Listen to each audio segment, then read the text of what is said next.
guys, welcome to my channel. My name's Melanie and today I am here with popular books I did not like. Now, I like to think of myself as a pretty positive person, but these books...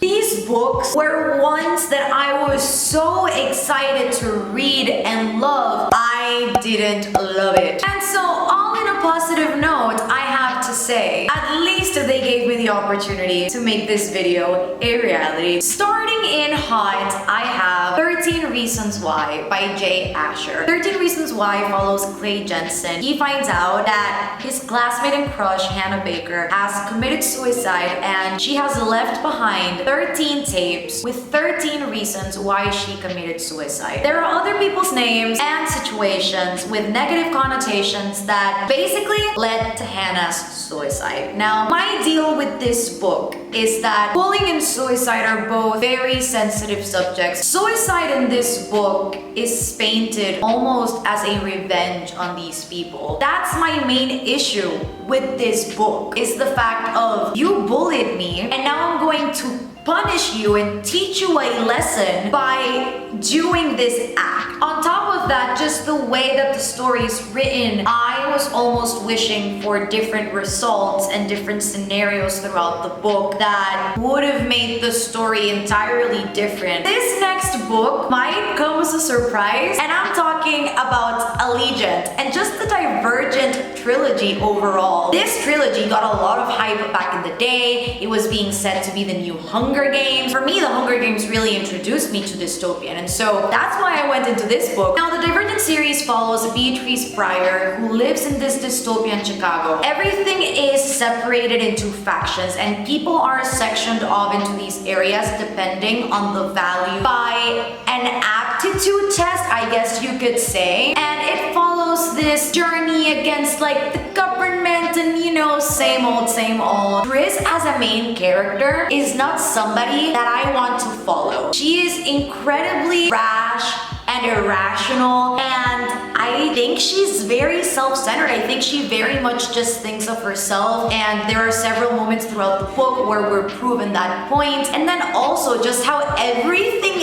ends. Overall, just Triss as a character doesn't work for me. The next book should also come as no surprise. It is Harry Potter and the Cursed Child. Now, for those of you who don't know, Harry Potter and the Cursed Child follows the story of our main protagonist's children after the war. So my issue is that it's called the 8th Harry Potter installment, but it seems like these two people that wrote the play have never read a Harry Potter book in their lives. This book makes absolutely no sense following where we left off after the war. There's also characters not behaving like themselves, which drives me crazy because it's as if these people either didn't read the books or completely forgot about the character growth that we had done throughout the entire Harry Potter series. I remember reading this book for the first and only time because I've only read it once. It was a book that I read in one sitting. I did not like it, but I breezed through it. But I will forever hold this on my bookshelf as the one that shall not be named. The next book I have on my list is An Enchantment of Ravens by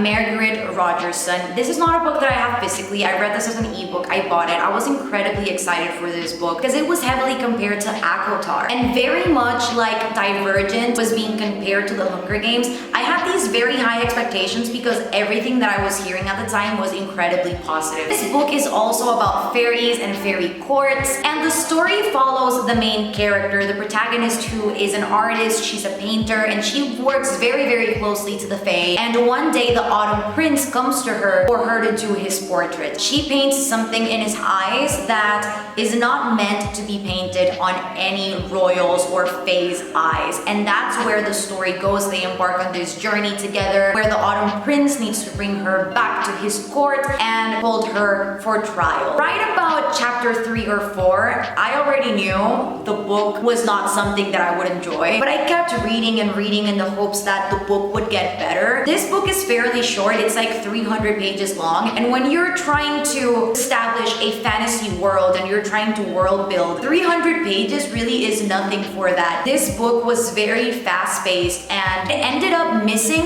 most of those plot points. It was really disappointing because the main character and also the Autumn Prince just ended up having no personality. They could have been any character from any book and they're just not rememberable at all for good reasons. And the last book on my list of popular books that I didn't like is Romanov by Nadine Brandeis. This was another book that I was really excited about, and it's not necessarily that it's a book I hate, because I feel there are parts of this book that were really good and were really enjoyable. This book follows Anastasia Romanov from the famous Romanov family from Russia. It is a historical fiction and they are running from the Bolshevik army, and Anastasia's appointed a very tricky job of smuggling a magic matryoshka doll in order to save her family, and she is faced with a decision of whether to release the spell contained within the doll or work with Sash, who is a Bolshevik soldier. And although this book was enjoyable in some aspects, I think specifically referring to the relationship with her family, I think my main issue with this book came with the whole magic system. I think it is hyped up to be, in regards to fantasy and magic, way more than it ended up being, and the magic system was just very disappointing, and it's also one of the main conflicts in the book, which is why I couldn't really put myself on board with this one. Another thing with this book is the romance. I felt like it was a little bit forced at times, and I didn't really enjoy that. And those are all the books that I have on my popular books that I didn't like list. I have other popular books that I didn't like, but I didn't want to make this video like 20 million hours long. So let me know down below if you would like to see a part 2 of this video, because I would definitely love filming that video for you guys. Let me know down below, what popular books did you guys not like? Subscribe if you haven't already, give this video a big thumbs up, and I will see you guys on the next one. Bye guys!